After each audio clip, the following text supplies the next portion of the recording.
रोशनी का कारवां। इस कार्यक्रम के प्रस्तुत करता है टेक महिंद्रा फाउंडेशन और स्कोर फाउंडेशन। ये है रोशनी, रोशनी, रोशनी का कारवां। रोशनी जो करती है अंधेरे को दूर, रोशनी जो लाती है दिल में नूर, रोशनी जो दिखाती है रास्ता। आई वे, ये है रोशनी का कारवां। किसी गुनी ने जीवन को पानी का बुलबुला कहा तो किसी शायर ने ख्वाब, मगर मैंने यानी आपकी दोस्त और इस कारवान में आपकी हमसफर सलीमा रजा ने कहा, life is beautiful with all its ups and downs, its plus and minus, it is still beautiful. सच बात तो यह है दोस्तों की विकलांगता एक अड़चन है, कोई अपार खाई नहीं। हम और आप अपने इस प्रोग्राम में यही कोशिश करेंगे कि इन अड़चनों का हल निकालें। और दोस्तों, इस तलाश में आई वे आपकी मदद करेगा। आई वे ये क्या है? ज्ञान का एक ऐसा रिसोर्स, ऐसा साधन जो हमें ये सिखाता है कि दृष्टिहीनता के साथ भी अपने जीवन को कामयाब और भरपूर कैसे बनाएं। ये रेडियो शो उन 5 माध्यम में से एक है जो ये जानकारी हम तक पहुंचाते हैं। इसे सुनते रहिए, हमारे साथ बने रहिए और देखिए how beautiful life can be. कितनी हसी जिंदगी है ये, होठों पे जैसे कहानी है, सदा यहाँ किस बात का। आप और हम पिछले 3 सालों से एक साथ इस प्रोग्राम में हैं और आप में से ज्यादातर हमारे इस प्रोग्राम से परिचित हैं।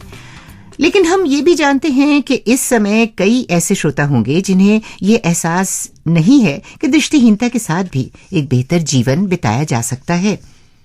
इसे लेकर आपके मन में कई शंकाएं होंगी, एजुकेशन, एम्प्लॉयमेंट, सोशल इंक्लूजन वगैरह वगैरह। तो आइए 12 एपिसोड की इस सीरीज के पहले प्रोग्राम में एक सरसरी नजर ऐसे ही मुद्दों पर डालते हैं ताकि आपकी शंकाएं दूर हो सकें। और इस काम में मेरा साथ दे रहे हैं आपके मित्र प्रणय गड़ोदिया। बोलो प्रणय, है मंजूर? बहुत खुशी से सलीमा जी। ये तो हम सब जानते ही हैं कि आईवे के 5 अंश यानी 5 चैनल हैं जो कि हमें अपनी मंजिल तक पहुंचने की राह दिखाते हैं। जी बिल्कुल। पहला चैनल ये हमारा रेडियो प्रोग्राम आई वे, ये है रोशनी का कारवां। हर सप्ताह विविध भारती के 42 स्टेशन से और FM रेनबो के 10 स्टेशन से आपके लिए प्रसारित किया जाता है। दूसरा चैनल है आईवे हेल्प डेस्क, जहां आप संपर्क कर सकते हैं दृष्टिहीनता के कारण होने वाली समस्याओं का समाधान ढूंढने के लिए। तीसरा हमारी वेबसाइट iway.org यानी EYEWAY.org भी आप तक दृष्टिहीनता के साथ जिंदगी के एक एक पहलू पर जानकारी देने का प्रयास करता है। और चौथा हमारा SMS अलर्ट्स, जो आसान भी है और तेजी से जानकारी देता है। और 5वां चैनल हमारे वर्कशॉप्स, ट्रेनिंग प्रोग्राम्स, जो हर तरह से आपकी स्किल्स को चमकाने के लिए डिजाइन किए गए हैं। अच्छा, तो अब ये बताएं कि आई वे, ये है रोशनी का कारवां में हमें सबसे ज्यादा खुशी कब होती है? मैं बताऊं, जब हम आपके मुंह से ये सुनते हैं कि हमारे ये प्रयास आपके जीवन में कोई परिवर्तन लाए। आजकल एजुकेशन ही आदमी के लिए जरूरी है सर। ये हमारे अंदर इतनी समझदारी कि केवल आपका प्रोग्राम सुन करके ही आया। इससे पहले मैं 4-5 साल से तो वैसे ही बैठा रहा खाली ही, लेकिन जब मैंने सुना कि आई साइड जिनकी वीक होती है वो इतना कुछ कर सकते हैं, तो फिर से हमारे अंदर एक नई भावना जगी। सुना आपने श्रवस्ती उत्तर प्रदेश के कुलदीप पाठक ने क्या कहा? प्रणय, जरा हमारे शिक्षा से संबंधित मूल इश्यूज पर रोशनी डालिए। हाँ सलीमा जी, अगस्त 2009 में जो शिक्षा के लिए कानून पास हुआ था, right of children to free and compulsory education act 2009, 6 से 14 साल के बच्चों के लिए फ्री और कंपलसरी शिक्षा का कानून, उसमें विकलांग बच्चों को भी शामिल कर लिया गया है दिसंबर में। पर्सन्स विद डिसेबिलिटीज एक्ट यानी निःशक्त जन अधिनियम 1995 के तहत सरकारी स्कूल्स और सरकारी अनुदान पाने वाले स्कूल्स, कॉलेजेस में 3% रिजर्वेशन विकलांग बच्चों के लिए है। एक आम धारणा जो है वो ये है कि ब्लाइंड बच्चा सिर्फ एक स्पेशल स्कूल यानी ब्लाइंड स्कूल में ही पढ़ सकता है। लेकिन आज भारत में वो शिक्षा प्रणाली भी बढ़ रही है जहां ब्लाइंड बच्चे आम स्कूल्स में भी जाते हैं, वो गवर्नमेंट स्कूल्स हों या प्राइवेट स्कूल्स। और बहुत ही ताजा खबर है कि CBSE ने अपने सभी स्कूल्स को ये कह दिया है विकलांग बच्चों को एडमिशन्स देने से मना नहीं किया जा सकता और पढ़ाई करने के लिए सारी सुविधाएं उन्हें देनी होंगी। प्रणय, एम्प्लॉयमेंट के बारे में क्या समाचार हैं आपके पास? बहुत अच्छे समाचार है सलीमा जी। आज हमें गर्व है कि कई ब्लाइंड या लो विजन वाले लोग कई क्षेत्रों में उन्होंने अपना काम करके दिखाया है, जैसे management, human resources, finance, travel and tourism वगैरह। जी हाँ, टीचिंग, लॉ, सॉफ्टवेयर भी। वैसे बीपीओ सेक्टर, जिन्हें हम कॉल सेंटर्स कहते हैं, आज दृष्टिहीन लोगों के लिए भी एक अच्छा ऑप्शन है नौकरी के लिए। और गवर्नमेंट सेक्टर की बात करें तो निशक्तजन अधिनियम 1995 के अंतर्गत विजुअली इंपेयर्ड लोगों के लिए 1% रिजर्वेशन होता है। दोस्तों, गवर्नमेंट सेक्टर और प्राइवेट सेक्टर में दृष्टिहीन लोगों के लिए निकलने वाली वैकेंसीज की जानकारी आप हमारे फ्री एसएमएस अलर्ट के जरिए पा सकते हैं। ध्यान से सुनिए। पेश है आईवे की नई सेवा जो नियमित रूप से देती रहेगी हर अहम जानकारी आपके मोबाइल पे फ्री। रजिस्टर करने के लिए बस एक बार एसएमएस करें ऑन स्पेस आईवे न्यूज और भेज दें 9870807070 पर। दोस्तों, एजुकेशन और एम्प्लॉयमेंट पे हम आगे आने वाले एपिसोड्स में डिटेल में डिस्कस करेंगे। बात करें अगर दृष्टिकोण की, तो कई लोग ऐसा मानते हैं कि दृष्टिहीनता के साथ एक व्यक्ति ज्यादातर काम करने में असमर्थ होता है। देखिए, किसी की निःशक्तता को शारीरिक स्तर पर न देखें, बल्कि उसे उसके कार्य करने की क्षमता से आंकें। और बिना किसी विकलांगता के भी तो व्यक्ति सारे काम नहीं कर पाता। तो फिर क्या हुआ अगर एक व्यक्ति वही काम अपने विकल अंग के कारण ना कर पाए? मगर प्रणय, ये भी तो बहुत जरूरी है कि एक दृष्टिहीन या कम दृष्टि का इंसान अपनी इस शारीरिक कमजोरी से समझौता कर ले। जी बिल्कुल, बस इतना मान ले कि ब्लाइंडनेस, दृष्टिहीनता एक शारीरिक कमी है, इससे ज्यादा कुछ नहीं। और दूसरा सत्य ये भी अपने अंतर मन तक, अपने सबकॉन्शियस तक मान ले कि कुछ भी चीज करने के लिए जो आधार बनता है वह है आपकी प्रबल इच्छा, फिर पूरी जानकारी और उसके बाद पूरे जुनून के साथ प्रयास। हर काम को अंजाम देने का बस एक ही तो तरीका नहीं होता। There is always a way of doing things alternatively. देखिए, वडोदरा के कृष्णा ठाकर, जो कि पीएचडी स्टूडेंट हैं, हमारे प्रोग्राम से क्या हासिल कर पाए हैं? प्रोग्राम से फायदा ये हुआ, सब कुछ इंस्टीट्यूशन भी नए नए मेरे को जानने को मिले, और इनफैक्ट मेरे जो टच थे ब्लाइंड लोग के साथ और इंस्टीट्यूशंस के साथ, वो मेरे बहुत बड़े हैं। दूसरा ये फायदा जरूर बोलूंगा कि उनमें से कुछ जो अचीवमेंट जो थी, उसमें से मुझे थोड़ा इंस्पिरेशन मिला कि ये अचीवमेंट ब्लाइंड लोग कर सकते हैं तो हम भी कर सकते हैं। सलीमा जी, ब्रेल लिपि, ब्रेल स्क्रिप्ट का जब आविष्कार हुआ था तो वो एक क्रांतिकारी कदम था दृष्टिहीन लोगों को शिक्षित बनाने के लिए। आज स्क्रीन रीडिंग टेक्नोलॉजी, सिंपली कहें तो टॉकिंग सॉफ्टवेयर्स और बाकी एक्सेस टेक्नोलॉजी उतना ही बड़ा क्रांतिकारी कदम है। बिल्कुल, देखिए ना, उसकी मदद से हम बिना देखे भी कंप्यूटर्स और मोबाइल फोन्स का पूरा इस्तेमाल कर सकते हैं। बस फर्क इतना है कि ब्लाइंड व्यक्ति देखकर नहीं, सुनकर उसी काम को करता है। और इसीलिए यूजीसी और कुछ स्कूल बोर्ड्स ने, एजुकेशन बोर्ड्स ने ब्लाइंड स्टूडेंट्स को परीक्षा कंप्यूटर्स पर देने की इजाजत भी दे दी है।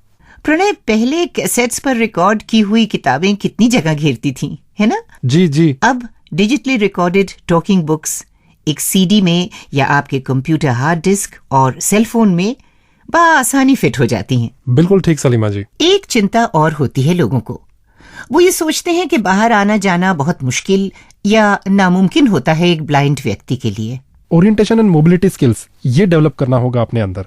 सीधे शब्दों में कहें तो छूने, सुनने और सूंघने की शक्ति पे ध्यान देना होगा अपनी, और डेवलप करना होगा अपने मेंटल मैप्स, मानसिक चित्र बनाने की क्षमता पर।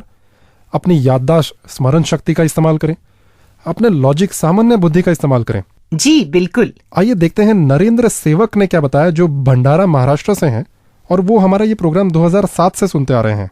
नरेंद्र दृष्टिहीन है और वो एक टीचर हैं। मोबिलिटी में तो बहुत सुधार हुआ है सर। पहले जब एक चौक से दूसरी चौक पे नहीं घूम पाता था सर, लेकिन ये प्रोग्राम सुना, आपसे जब बात हुई थी, आपने बताया ऐसे चलना वगैरह थोड़ा थोड़ा ट्राई करना, उसके बाद से फिर मैं चलना शुरू किया तो सर बहुत फायदा हुआ है। आपको डर तो पूरा ही निकल गया सर, एक आत्मविश्वास आ गया, अपन कौन सी भी जगह पर जा सकते हैं। व्हाइट केन का प्रयोग आपको रास्ता समझने में मदद करता है और दूसरों को भी सचेत करता है कि आपको दृष्टि का कुछ प्रॉब्लम है। इससे आपको सहायता मिलने में आसानी होगी। वैसे आजकल लेटेस्ट जीपीएस नेविगेशन सिस्टम्स का इस्तेमाल ब्लाइंड लोगों को दुनिया के कोने कोने में जाने की क्षमता देता है। बिल्कुल सलीमा जी, ये तो मानना होगा कि समाज का जो काम है वो तो परस्पर संपर्क और मेलजोल से बनता है।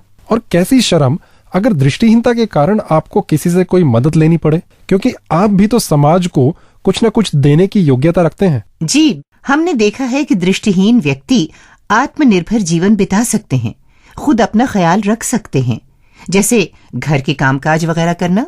और ये टिप्स आपको मिल सकती हैं कई ट्रेनिंग प्रोग्राम से, जो कि इंडिपेंडेंट लिविंग स्किल्स के लिए इंडिया भर में कई सारी संस्थाएं चलाती हैं। और दोस्तों, अगर कानून की नजर से बात करें तो एक दृष्टिहीन व्यक्ति और एक दृष्टिवान व्यक्ति में ना हमारा संविधान ना कोई कानून भेदभाव करता है। जी, वैसे अब भारत ने United Nations conventions on the rights of persons with disabilities ये संधि साइन करके इसे पूर्ण रूप से स्वीकार कर लिया है। किसी भी प्रकार के भेदभाव या डिस्क्रिमिनेशन सहन करने की अब किसी को कोई आवश्यकता नहीं है। उदाहरण के तौर पर बैंक में खाता खोलने या किसी भी सुविधाओं को लेने के लिए आपको कोई एक्स्ट्रा फॉर्मेलिटी, कोई एक्स्ट्रा डॉक्यूमेंट साइन करने की जरूरत नहीं है। यह रिजर्व बैंक ऑफ इंडिया के लेटेस्ट रूल्स कहते हैं। और अगर आपको दृष्टिहीनता के कारण कोई मदद चाहिए तो बैंक ऑफिशियल्स आपको वो मदद भी करेंगे। दिल्ली की किरण बाला एक गवर्नमेंट एम्प्लॉई हैं। इस बारे में उन्होंने हमें बताया। मैं बैंक में जब अकाउंट खुलवाया तो मुझे उन लोग ने बोला कि आप विजुअली इम्पेयर्ड हैं, इसलिए हम आपको एटीएम कार्ड और चेकबुक नहीं दे रहे हैं। तो मुझे लगा कि वो जो कह रहे हैं वो सिक्योरिटी रीजन से भी ठीक है, लेकिन जब आप लोगों का प्रोग्राम ये है रोशनी का कारवां सुना तो मुझे भी लगा कि मुझे ये सब सुविधाएं मिल सकती हैं। फिर आप लोग के बताए अनुसार मैंने बैंक में जाकर के आरबीआई का सर्कुलर दिया और उन्हें बताया, तो ये सब सुविधाएं मुझे भी मिलने लगी। तो आपका ये प्रोग्राम बहुत बहुत अच्छा था, बहुत हेल्पफुल था, उसके लिए बहुत बहुत थैंक यू। तो दोस्तों, जैसे हमें अपने परिवार में किसी नन्हे को बढ़ते देखकर खुशी होती है और हम उसकी लंबी उम्र की दुआएं मांगते हैं, वैसे ही रोशनी का कारवां के चौथे साल शुरू होने पर हम बहुत एक्साइटेड हैं। जी बिल्कुल। और आप हमसे कुछ जानना चाहते हैं तो लीजिए सुनिए। अधिक जानकारी के लिए हमारे आईवे हेल्प डेस्क 011-460-70-380 पर सोमवार से शुक्रवार के बीच सुबह 11 बजे से शाम 5 बजे तक हमें कॉल कर सकते हैं, या हमारी वेबसाइट www.ive.org पर विजिट कर सकते हैं। धूप खिली जिस्म गरम सा है, सूरज यही ये भरम सा है, बिखरी हुई राहें। जी प्रणय, बहुत बहुत धन्यवाद इस जानकारी को हमारे श्रोताओं तक पहुंचाने में जो मदद आपने की उसके लिए। थैंक यू सलीमा जी। और लीजिए, अब हम पहुंच गए अपने साप्ताहिक सवालों पर। जरा ध्यान से सुनिए आज का, यानी एपिसोड 129 यानी 129। अभी तक वो कौन सा एकमात्र ब्लाइंड व्यक्ति है जो माउंट एवरेस्ट के शिखर तक पहुंच पाया है? आपके ऑप्शंस हैं A Helen Keller, B Sherpa Tenzing और सी एरिक वाइनमेयर। आप एसएमएस या ईमेल के जरिए अपना जवाब 3 दिनों में हमें भेज सकते हैं। हमारा ईमेल आईडी है radio@iway.org यानी radio@EYEWAY.org। और एसएमएस के लिए हमारा नंबर है 09968329329 यानी 9968329329। और एसएमएस या ईमेल करने के लिए सबसे पहले लिखें VB, फिर आज का एपिसोड नंबर और आपका जवाब अपने नाम और पते के साथ। सवाल का सही जवाब और लकी विनर कौन बना बताऊंगी एपिसोड 132 में। आपसे विदा लेने का समय आ गया। अगले सप्ताह मिलूंगी, फिर मिलूंगी, जरूर मिलूंगी, भुलाइएगा नहीं। यही चैनल, यही वक्त। तो सलीमा रजा को इजाजत दीजिए। ये है रोशनी का कारवां। इस कार्यक्रम के प्रस्तुतकर्ता थे टेक महिंद्रा फाउंडेशन और स्कोर फाउंडेशन।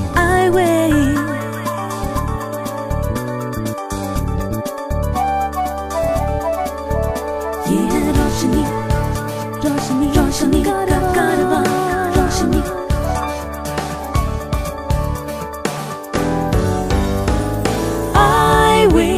ये है रोशनी का